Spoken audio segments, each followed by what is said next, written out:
Baik, shalom. Saya akan bahas malam hari ini satu mazmur yang sudah terkenal, bahkan kita sudah hafal semua. Mazmur 23 ayat 1 sampai ayat yang ke-6. Mazmur 23 ayat 1 sampai ayat yang ke-6. Mari kita baca bersama-sama. Mazmur 23 1 sampai 6. Tuhan adalah gembala yang baik. Mazmur Daud 2, 3. Tuhan adalah gembalaku, takkan kekurangan aku. Dia membaringkan aku di padang yang berumput hijau. Dia membimbing aku ke air yang tenang. Dia menyegarkan jiwaku. Dia menuntun aku di jalan yang benar oleh karena namanya. Sekalipun aku berjalan dalam lembah kekelaman, aku tidak takut bahaya, sebab engkau besertaku. Gadamu dan tongkatmu itulah yang menghibur aku. Engkau menyediakan hidangan bagiku di hadapan lawanku. Engkau mengurapi kepalaku dengan minyak, pialaku penuh melimpah. Kebajikan dan kemurahan belaka akan mengikuti aku seumur hidupku, dan aku akan diam dalam rumah Tuhan sepanjang masa. Saudara-saudara, mazmur ini mazmur yang sangat terkenal, ditulis oleh Daud. Menarik sekali bahwa Daud itu adalah seorang mantan gembala yang biasa menggembalakan kambing dombanya. Dan saudara-saudara, pada waktu dia menggembalakan ternak-ternaknya, dia menjaga domba-dombanya sedemikian rupa. Pada waktu pada saat dimana dia harus memberi makan domba-dombanya, dia harus mencari padang rumput yang hijau, menuntun domba-dombanya ke air yang tenang. Daud tinggal di Bethlehem, dia menggembalakan di Bethlehem. Tapi rumput hijau itu biasa ada di padang Yeriko. Dan Daud sering kali berjalan dari Bethlehem menuju ke Yeriko lewat satu tempat yang namanya Wadi Kel. Dan di sanalah dia memberi makan domba-dombanya. Juga saudara, sebagai seorang gembala domba, seringkali dia harus berhadapan dengan bahaya. Kenapa? Karena domba-dombanya diancam oleh binatang-binatang buas, serigala-serigala. Pokoknya seluruh binatang buas yang hendak memangsa domba-dombanya. Daud seringkali mempertaruhkan nyawanya di dalam memelihara, menjaga, menyelamatkan domba-dombanya. Lalu saudara-saudara, ternyata Daud setelah mempunyai pengalaman demikian, dia mempunyai pengalaman lain yang kedua. Pengalaman yang kedua adalah bahwa dia sendiri pernah menjadi seperti seekor domba, di mana Raja Saul adalah seperti serigala yang hendak memangsa dia. Kita baca di dalam cerita kitab suci bahwa Saul begitu mendengki Daud dan berusaha pergi naik gunung, turun lembah, masuk hutan hanya untuk membunuh Daud. Maka Daud seperti domba yang mau diterkam oleh serigala bernama Saul. Tapi meskipun dikejar sedemikian rupa, Daud merasakan pertolongan Tuhan. Seperti dia menjaga domba-dombanya, demikian Tuhan menjaga dia. Seperti dia memelihara domba-dombanya, demikianlah Tuhan memelihara dia. Sama seperti dia mempertaruhkan nyawanya untuk keselamatan domba-dombanya, demikianlah Tuhan menjamin keselamatannya. Karena dua pengalaman itu, lalu Daud akhirnya berkata bahwa Tuhan adalah gembalaku. Jikalau Tuhan adalah gembala, maka Daud menganggap dirinya sebagai seekor domba. Saudara-saudara, di sini Daud menyebut diri sebagai seekor domba. Bahkan seringkali di dalam hidup kita, umat yang percaya disebut sebagai domba-domba Allah. Ini bukan berarti Alkitab menghina kita, di mana kita dijadikan seperti binatang. Tidak. Kalau orang tidak percaya disebut sebagai kambing, itu bukan karena menghina mereka. Orang percaya disebut sebagai domba bukan karena menghina. Kita juga ingat Tuhan Yesus pernah berkata, Yerusalem, Yerusalem, berkali-kali aku rindu mengumpulkan engkau sama seperti induk ayam mengumpulkan anak-anaknya. Kalau begitu, Yesus Kristus seperti induk ayam dan orang Yerusalem seperti anak-anaknya. Dikatakan juga tentang Yesus, Yesus itu singa dari Yehuda. Kok Yesus dianalogikan dengan binatang? Yesus sendiri ketika Yohanes Pembaptis melihat dia, lihatlah anak domba Allah yang menghapus dosa dunia. Itu bukan karena kita merendahkan Yesus. Jadi kalau Alkitab bicara manusia, yang percaya disebut domba, yang tidak percaya disebut dengan kambing, itu tidak dalam rangka menghina manusia, tapi hanya memberikan gambaran-gambaran dari karakter-karakter domba yang suka akan sesuatu yang tidak, domba yang suka akan sesuatu yang baik, domba yang lemah, yang tidak punya pertahanan diri. Itu digambarkan sebagai orang percaya yang lemah dan karenanya membutuhkan gembala. Sementara orang percaya disebut sebagai, orang tidak percaya disebut kambing, orang percaya disebut sebagai domba. Tapi nabi-nabi palsu seringkali disebut sebagai serigala-serigala yang buas. Nah, saudara-saudara, karena itu jikalau Alkitab berkata kita ini domba Tuhan, itu tidak dalam rangka merendahkan atau menghina kita, tapi mau menjelaskan relasi kita dengan Tuhan. Jikalau Tuhan adalah Bapa, maka saya adalah anaknya. Jikalau dia raja, maka saya itu adalah hambanya. Jikalau dia itu saudara sulung kita, maka kita ini adalah adiknya. Jikalau dia adalah teman, maka kita juga adalah temannya. Makanya kita juga disebut sebagai kawan. Yesus kawan yang sejati. Tapi kalau Yesus itu disebut sebagai gembala, maka kita disebut sebagai domba-dombanya. Maka saudara-saudara, Daud mengatakan, God is my shepherd. Tuhan itu gembalaku, berarti aku adalah domba. Dan sebagai domba Tuhan, Tuhan menjamin pemeliharaan baginya. Sebagai gembala yang baik, Tuhan memberikan janji-janji untuk domba-dombanya. Janji apa yang dia berikan? Mari kita lihat ayat yang pertama. Yang pertama dikatakan, Tuhan adalah gembala kekurangan. Berarti janji pertama dari sang gembala untuk domba-dombanya adalah janji pemeliharaan. Janji bahwa dia memelihara domba-dombanya. Dalam pemeliharaan ini, dia melakukan pemeliharaan pada dua aspek manusia. Yang pertama adalah aspek jasmani. Aspek jasmani adalah dia membaringkan aku di padang rumput hijau. Dia membimbing aku ke air yang tenang. Rumput hijau dan air yang tenang adalah kebutuhan jasmani dari domba-dombanya. Jikalau dikatakan bahwa karena Tuhan adalah gembala, lalu saya sebagai dombanya tidak akan kekurangan, dibaringkan di rumput hijau, dituntun ke air yang tenang, artinya adalah bahwa untuk kita sebagai domba-dombanya, Tuhan berjanji memelihara kita, kebutuhan jasmani kita. Maka makan minum kita disediakan oleh Tuhan. Itulah sebabnya seekor domba tidak boleh merasa khawatir akan apa yang dia makan, dia minum, dia pakai, karena sang gembala menjamin akan kebutuhan jasmani. Yesus juga mengatakan dalam Matius pasal 6 ayat 25 sampai 34, jangan kamu khawatir akan apa yang kamu makan, apa yang kamu minum, apa yang kamu pakai, karena semuanya disediakan. Bukankah Allah itu memberi makan kepada burung-burung? Bukankah dia menghiasi bunga-bunga? Mengapa dia tidak bisa memberikan kepada kita apa yang menjadi kebutuhan kita? Asal kita adalah domba Tuhan, kita tidak perlu khawatir akan hidup kita. Dia janji untuk memelihara kita. Dan saudara-saudara, seringkali pemeliharaan Tuhan itu begitu ajaib. Pemeliharaan Tuhan itu begitu luar biasa, sampai kadang-kadang melampaui pikiran kita. Tuhan tidak kekurangan cara di dalam memberkati anak-anaknya. Tuhan tidak pernah kekurangan cara di dalam mencukupkan kebutuhan anak-anak. Saudara-saudara, satu hari saya kehabisan uang. Saya kehabisan uang, sedangkan besok saya harus membayar cicilan mobil. Saya kredit mobil, besok itu harus deadline-nya membayar cicilan mobil. Sekian juta dan uang tidak ada. Jangankan membayar cicilan mobil, mobil yang sedang saya pakai bensinnya sudah mati hidup.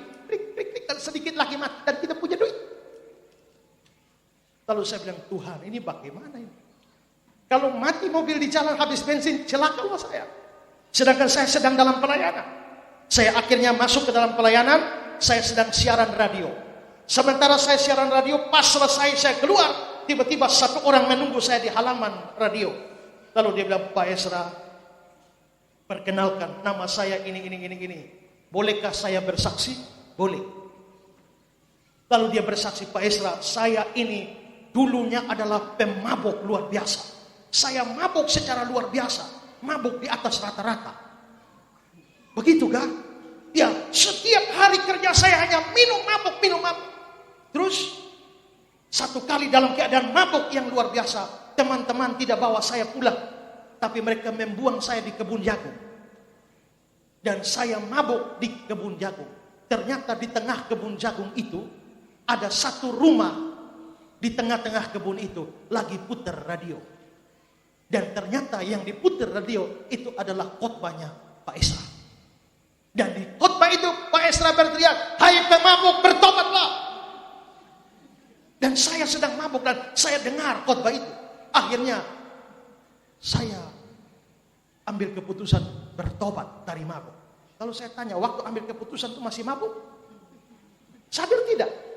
Dia bilang, saya setengah sadar Pak. Tapi saya betul-betul setelah itu saya ingat. Dan akhirnya saya betul-betul bertobat. Itu terjadi pada beberapa bulan yang lalu. Dan sekarang saya tidak mabuk lagi. Saya terlepas dari mabuk. Wah, puji Tuhan, luar biasa. Setelah itu dibilang, Pak Ezra, sebagai ucapan terima kasih buat Pak Ezra, saya ada sedikit berkat untuk Pak Ezra. Mohon diterima. Saya terima, saudara. Begitu saya pulang dan saya buka, saya hitung persis untuk bayar mobil besok ada kelebihan 100.000 untuk isi bensin. Pas. Selesai. Ternyata saya pikir luar biasa. Tuhan bisa menolong saya. Bahkan lewat orang yang tidak pernah saya ketahui. Saudara lihat Elia dalam keadaan lapar, tapi Tuhan bisa pakai burung gagak untuk beri dia makan. Janda Sarfat yang miskin, yang sudah hampir habis seluruh bekalnya, Tuhan bisa pakai Elia memberkati dia. Tuhan tidak kekurangan cara memberkati anak-anaknya. Amin. Karena itu jangan pernah takut. Asal engkau domba Tuhan, tidak perlu takut akan apa yang kau butuhkan. Ada seorang ibu yang punya kebiasaan aneh. Dia biasanya kalau perlu apa-apa, dia selalu ambil kertas lalu tulis, Tuhan, saya butuh gula 2 kilo. Lalu dia berdoa, Tuhan, saya butuh gula 2 kilo. Setelah dia catat, dia berdoa. Setiap kali dia minta apa saja, perlu apa saja, dia tulis di atas kertas. Satu kali dia perlu beras 5 kilo, beras sudah habis. Lalu dia tulis di atas kertas, Tuhan, saya butuh beras 5 kilo. Tolong berikan saya beras 5 kilo. Dan dia berdoa. Pada waktu dia berdoa, tidur malam dia mimpi. Dia mimpi Tuhan datang bilang, besok pagi ambil kertas itu, bawa ke toko Om Baba di depan sana. Ya. Dan kasih tunjuk ini kertas. Dia kaget bangun, apakah ini dari Tuhan? Akhirnya dia pikir, coba saja. Akhirnya dia bawa kertas itu ke toko depan. Dan dia bilang, Om Baba, saya perlu beras 5 kilo. Sorong kertas ini. Bagaimana minta beras? Tidak kasih uang, kasih kertas. Tapi Om Baba ini ingin mengolok-olok ibu janda ini. Baiklah, saya akan berikan beras kepada kamu. Kita lihat berapa banyak beras yang kau bisa bawa pulang dengan kertas doamu ini. Timbangan itu, kan ada pemberatnya. 5 kilo, 10 kilo. Turunkan semua pemberat. Ganti sama kertas doa tadi. Kira-kira kertas itu, berat kertas itu bisa bawa beras berapa biji. Lalu kertas sudah naik, Om Baba ambil beras 1 genggam. Dan dia turunkan berapa biji kan, kalau sudah timbang kan seimbang. 5-10 biji tidak bergerak timbangan. 1 tangan tidak bergerak. Ambil lagi 2 tangan tidak bergerak. 3 tangan tidak bergerak. Setengah kilo tidak bergerak. 1 kilo tidak cukup. 2 kilo tidak cukup. 3 kilo, 4 kilo, 5 kilo tidak bergerak. Om Baba bilang, ini kalau lama-lama beras saya habis ini. Ya, akhirnya pas 5 kilo. Akhirnya dalam keadaan malu, Om Baba ambil ini, pulang sana. Akhirnya pulanglah ibu itu bawa beras 5 kilo. Om Baba heran. Kenapa kertas seringan itu bisa 5 kilo? Dia cek baik-baik, dia lihat baik-baik dari pertimbangan. Ternyata dari pertimbangan rusak. Terlepas dari timbangannya rusak, tapi Tuhan telah menjawab doa ibu itu melalui timbangan yang rusak, hanya melalui sebuah kertas doa. Tuhan tidak kekurangan cara memberkati saudara. Amin. Karena itu, jadi domba Tuhan, jangan khawatir akan apa yang kau makan, minum, pakai. Tuhan berjanji memelihara saudara. Bukan hanya secara jasmani, tapi secara rohani juga. Di dalam ayat yang kedua, ayat yang ketiga, dia menyegarkan jiwaku, dia menuntun aku di jalan yang benar oleh karena namanya. Ini berkat rohani. Kalau yang tadi pemenuhan jasmani, yang kedua ini dia menyegarkan jiwaku, he restorate my soul. Dia menguatkan jiwaku. Berarti ketika dalam persoalan, Tuhan berikan kekuatan bagi kita. Bukan cuma itu, dia menuntun aku di jalan yang benar, sehingga aku tidak tersesat, sehingga aku tidak akhirnya menjadi jatuh. Tuhan menuntun aku di jalan yang benar. Berarti janji pertama dari Tuhan adalah janji pemeliharaan. Dia memelihara jasmani kita, tubuh kita, tapi dia memelihara juga jiwa kita. Ini janji yang pertama. Janji yang kedua dari sang gembala ini adalah janji penyertaan dan penghiburan. Ayat 4. Sekalipun aku berjalan dalam lembah kekelaman, aku tidak takut bahaya, sebab engkau besertaku, gadamu dan tongkatmu itulah yang menghibur aku. Sekalipun aku berjalan dalam lembah kekelaman. Gai Salmafet dalam bahasa Ibraninya. Bahasa Inggris menerjemahkan sebagai the shadow of the dead. Lembah bayang-bayang kematian. Lembah bayang-bayang maut. Itu berarti situasinya sangat bahaya. Lembah kekelaman bisa punya dua arti. Arti pertama adalah sikon hidup yang buruk. Arti yang kedua adalah ini dunia orang mati. Karena disebut lembah bayang-bayang maut.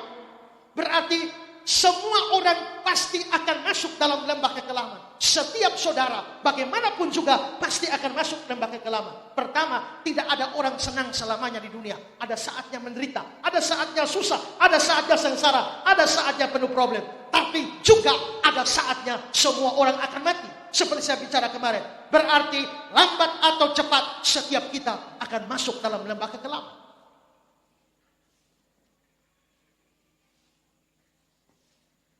Ada seorang ibu yang anaknya mati. Dia sudah janda, anak satu-satunya mati. Dan saudara-saudara, setelah itu dia begitu menderita sengsara. Dan dia sudah bertahun-tahun kematian anaknya, dia terus sedih. Lalu orang datang berkata, kenapa kamu sedih? Anak saya sudah mati. Dia bilang, tahukah kamu bahwa di atas gunung sana ada seorang guru yang bisa membangkitkan anakmu? Dia bilang, betul kah? Ya, carilah guru itu. Akhirnya dia pergi cari guru itu. Ketemu guru, apakah benarkah engkau bisa membangkitkan anakku yang sudah mati? Guru itu bilang, benar. Bisakah atau maukah engkau membangkitkan anakku? Lalu sang guru berkata, bisa. Tapi ada syarat. Syaratnya apa? Syaratnya, bawa kemari 1 butir gandum saja. Dari rumah yang tidak pernah susah. Dia turun kampung, mulai dari ujung kampung. Tok, tok, tok, tok. Ada gandum? Ada. Pernah susah? Pernah. Pindah di tetangga sebelah lagi. Ada gandum? Ada. Pernah susah? Pernah. Pindah lagi. Ada gandum? Ada. Pernah susah? Banyak. Terus dari ujung kampung sampai ujung kampung. Dapat gandum banyak. Tapi tidak dapat rumah yang tidak pernah susah. Akhirnya dia kembali, guru. Saya dapat banyak gandum. Tapi semua rumah pernah susah. Lalu guru bilang, kalau begitu, pulanglah kembali ke rumahmu. Terimalah kematian anakmu sebagai bagian dari hidup. Itu namanya lembah kekelaman. Tapi saudara, sekalipun masuk lembah kekelaman, Daud berkata, aku tidak takut. Kenapa? Sebab engkau besertaku. Gadamu dan tongkatmu itu menghibur aku. Berarti janji kedua dari sang gembala ini adalah penyertaan dan penghiburan. Dan ini menarik. Jikalau Tuhan beserta kita, apa yang perlu kita takutkan? Jikalau ada Tuhan serta kita, kita tidak perlu takut kepada setan. Kita tidak perlu takut kepada roh jahat apapun. Kita tidak perlu takut terhadap manusia siapapun juga, asal Tuhan beserta kita. Kadang-kadang kita menyanyi enak, kita buat iblis gemetar. Pas lewat kuburan, siapa yang gemetar? Seringkali kita merasa kita takut pada setan. Tapi saudara-saudara, jikalau Tuhan beserta kita, setan pun takut mendekat kita. Jikalau ada Tuhan dekat kita. Satu hari, saya tidur-tidur waktu saya pelayanan di kampung di Jawa sana. Saya tidur-tidur nganggur di tembok. Saya lihat ada nyamuk di situ. Lalu ada cicak mendekati nyamuk, mau tangkap nyamuk. Karena saya lihat ada nyamuk yang didekati oleh cicak, cicak mau menerkam nyamuk, mau terkam cicak mau terkam nyamuk itu, maka saya iringi dia dengan menyanyi. Cicak-cicak di dinding, diam-diam merayap. Datang seekor nyamuk, hap, lalu ditangkap, hap. Begitu hap, ternyata nyamuknya lolos. Cicaknya tidak dapat. Kasihan cicak. Ini lagi nganggur saya, jadi saya lihat-lihat.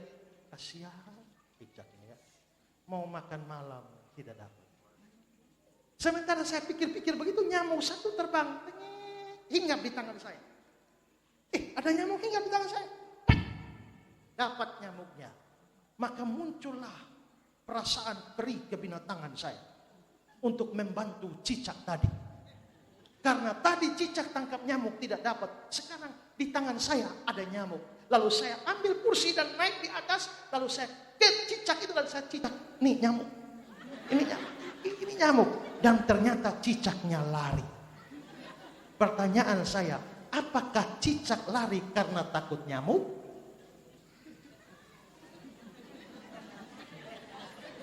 Tidak. Cicak lari bukan karena takut nyamuk. Cicak lari karena takut pada tangan yang memegang nyamuk.